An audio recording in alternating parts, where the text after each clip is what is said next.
اکبر اللہ اکبر۔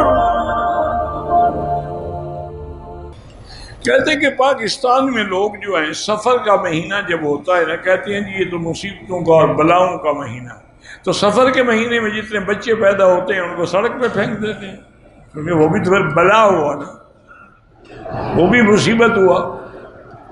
یہ سب جھوٹے عقیدے ہیں، سب مہینے اللہ کے ہیں، نہ کوئی منحوس ہے۔ ہاں برکت والے مہینے ہیں جیسے رمضان ہے، ذی الحجہ کا مہینہ ہے، لیالی العشر ہے، لیکن کوئی منحوس نہیں ہوتا۔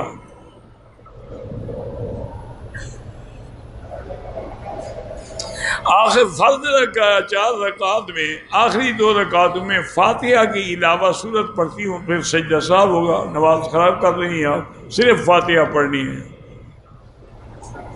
مجھے نماز میں وسوسے آتے ہیں، رکعات بھی تو کوئی نہیں، وسوسے اللہ نے معاف کیے، اور وسوسے آتے ہیں تو یہ علامت ہے ایمان کی۔ اگر آپ کے اندر ایمان نہ ہو تو شیطان کیوں گڑبڑ کرے؟